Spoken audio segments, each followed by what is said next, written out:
Assalamualaikum warahmatullahi wabarakatuh.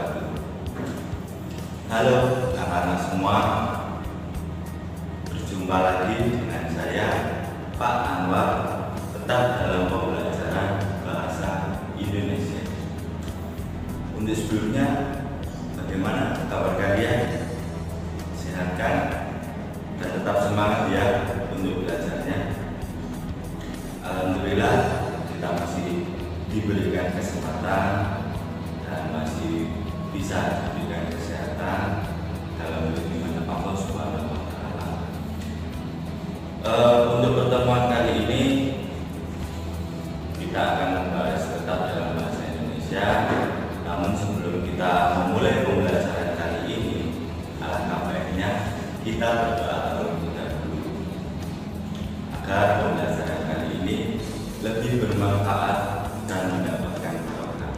Amin. Berdoa mulai. A'udzubillahi minasyaitonirrajim. Bismillahirrahmanirrahim. Raditu billahi rabba wa bil islami dina wa bi Muhammadin nabiyya wa rasula. Rabbi zidni ilma warzuqni fahma. Bi rahmatika ya arhamar rahimin. Amin. Berdoa selesai. Oke, tidak perlu lama-lama ya. Sekarang kalian siapkan alat tulis dan juga LKS kalian. Dan yuk kita simak pembelajaran selanjutnya. Untuk kali ini kita masih masuk pada bab 3, yaitu teks eksposisi, namun pada bagian menyimpulkan isi dari teks eksposisi. Namun sebelum masuk pada materi, bisa kita simak pada bagian kompetensi inti, yang dimana ada KI 3 dan juga ada KI 4.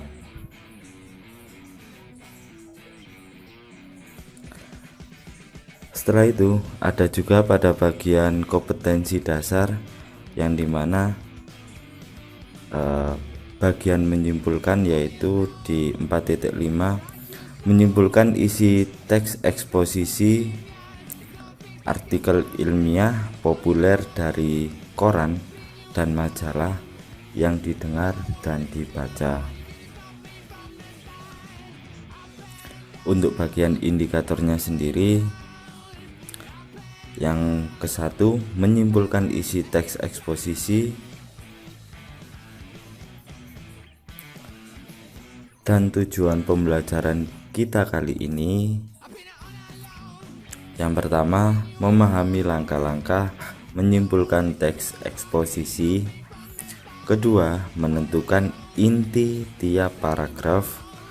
Dan yang terakhir, membuat kesimpulan teks eksposisi sesuai syarat penulisan kesimpulan. Nah, langsung saja kita masuk pada materinya. Untuk yang awal ini kita bahas dari pengertiannya terlebih dahulu. Pengertian dari menyimpulkan teks eksposisi. Menyimpulkan bisa juga diartikan menuliskan pokok atau inti dari teks menjadi kalimat yang singkat, padat, dan juga jelas. Menyimpulkan teks eksposisi sendiri yaitu menulis pokok-pokok atau inti dari teks eksposisi menjadi kalimat atau paragraf yang singkat, padat, dan juga jelas. Jadi kesimpulan disebut juga ikhtisar atau pendapat akhir yang mengandung informasi berdasarkan uraian sebelumnya. kesimpulan juga berupa fakta, pendapat, atau alasan terhadap sebuah objek atau rangkaian kalimat-kalimat fakta yang dimana diberi pendapat.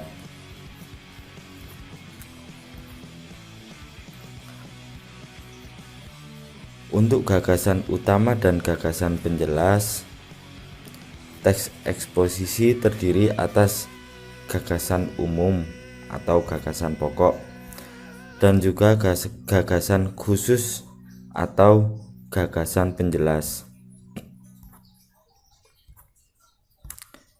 Kita bahas yang pertama, yaitu gagasan utama, merupakan gagasan yang menjadi dasar pengembangan suatu paragraf. Letak gagasan utama di awal paragraf, di tengah paragraf, dan di akhir paragraf, dan juga di awal dan akhir paragraf. Bahkan tidak tertulis di paragraf.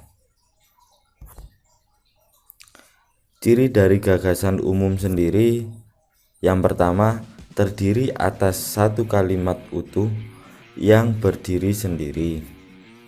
2. Dibentuk tanpa kata sambung. Ketiga, tersusun atas topik permasalahan utama yang dapat dijelaskan lebih lanjut. Keempat, memiliki kalimat yang jelas tanpa dihubungkan kalimat lain. Dan yang kelima, gagasan utama yang berada di akhir umumnya ditandai dengan kata.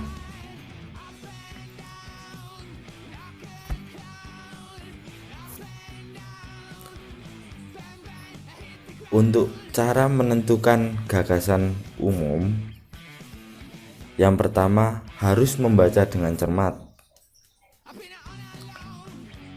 Dengan mengetahui apa yang dibahas dalam paragraf dengan cara memilah mana kalimat yang tidak menjelaskan kalimat lain. Kedua, menemukan kalimat utama, yaitu mengetahui maksud isi bacaan tersebut sehingga dapat mengetahui letak kalimat utama sebuah paragraf. Fungsi ide pokok ataupun gagasan umum sendiri, yang pertama, memberikan penjelasan inti suatu bacaan atau paragraf sehingga pembaca mudah memahami paragraf tersebut. Dan kedua, kita dapat mengetahui ide utama dari paragraf tersebut.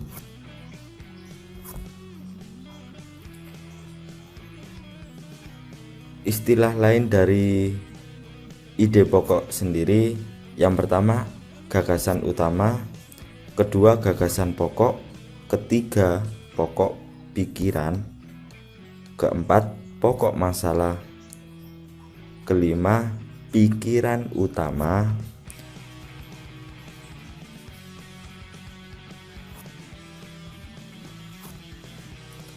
istilah lainnya dari gagasan pokok tadi, yang ketujuh, inti paragraf, ada inti masalah, masalah utama, topik, dan kesimpulan atau simpulan,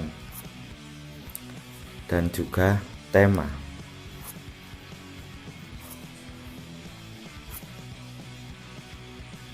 Untuk bagian kalimat penjelas sendiri, yang pertama diawali dengan penjelasan-penjelasan khusus, kedua, kesimpulan sekaligus kalimat utama terletak di akhir paragraf. Dari kalimat penjelas sendiri itu memiliki sifat khusus dan merupakan pengembangan dari kalimat umum atau utama, biasanya berupa data, contoh, fakta, maupun opini yang mendukung kalimat utama. Semakin banyak kalimat penjelas, maka semakin baik pula paragraf tersebut, karena semakin banyak bukti kebenarannya. Ciri dari kalimat penjelas sendiri, yang pertama bersifat khusus, kedua berkaitan dengan kalimat sebelumnya, ketiga biasanya memiliki konjungsi, keempat tidak bisa berdiri sendiri, dan yang kelima biasanya berupa data, fakta, contoh, opini, dan sebagainya. Fungsi dari kalimat penjelas, yang pertama untuk menjelaskan kalimat utama,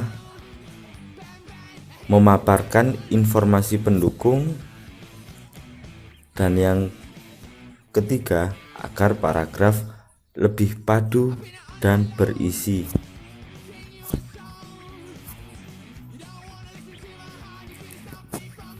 Untuk selanjutnya yaitu dari bagian kriteria kesimpulan, yang dimana hasil analisis terhadap teks atau paragraf yang dibaca dan berisi pokok pembicaraan serta menggunakan bahasa yang baik dan benar, dan juga menggunakan pernyataan secara umum.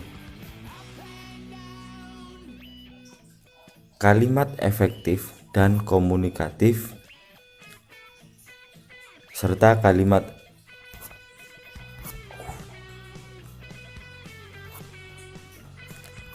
tujuan dari kesimpulan sendiri untuk memberikan informasi kepada pembaca secara cepat tentang inti dari sebuah teks tersebut.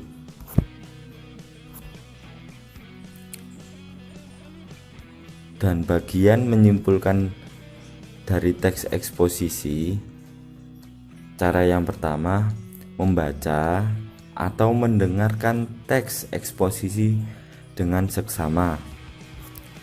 Kedua, menafsirkan pokok pembahasan. Ketiga, menentukan gagasan pokok tiap paragraf. Keempat, menyusun ide pokok tiap paragraf menjadi satu paragraf simpulan. Kelima, menyampaikan kembali isi informasi secara jelas dan runtut. Dan yang terakhir, menggunakan kalimat efektif dan komunikatif.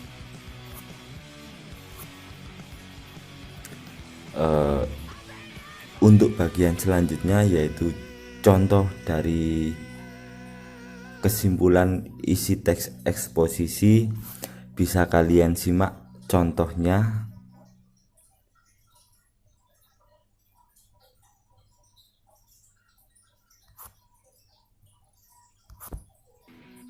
Nah, untuk sekarang gagasan utama dari contoh satu tadi ada pada kalimat pertama, yaitu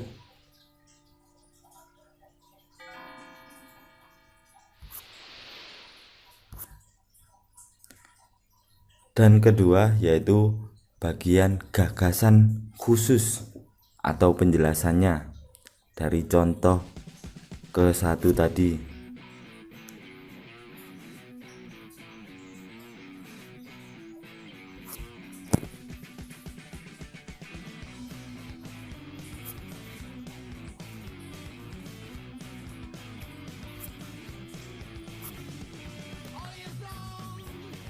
Nah, untuk selanjutnya yaitu contoh yang kedua, bisa kalian baca.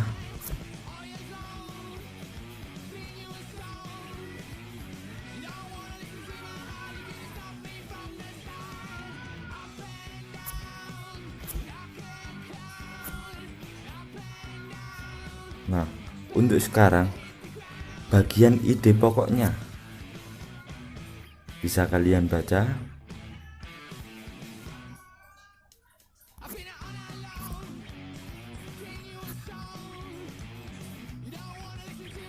dan ide penjelasannya.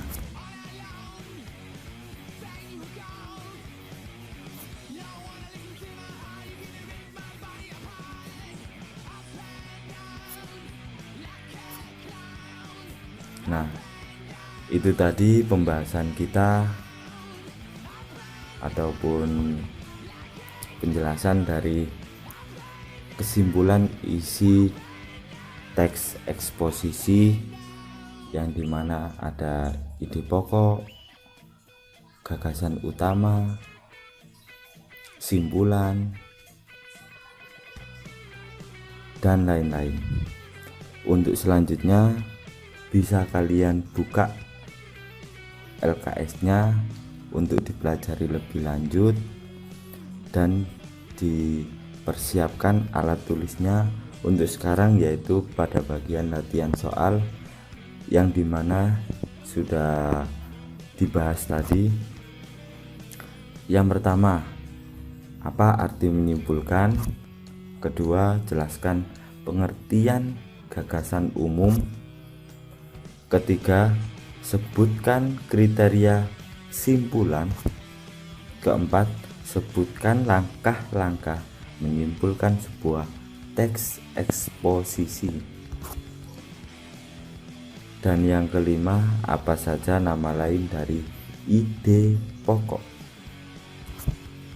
Nah, dari kelima soal itu tadi semua ada pada penjelasan yang sebelumnya. Bisa kalian simak lagi yang tadi ataupun kalian buka-buka buku LKS kalian. Oke. Selamat mengerjakan dan tetap semangat.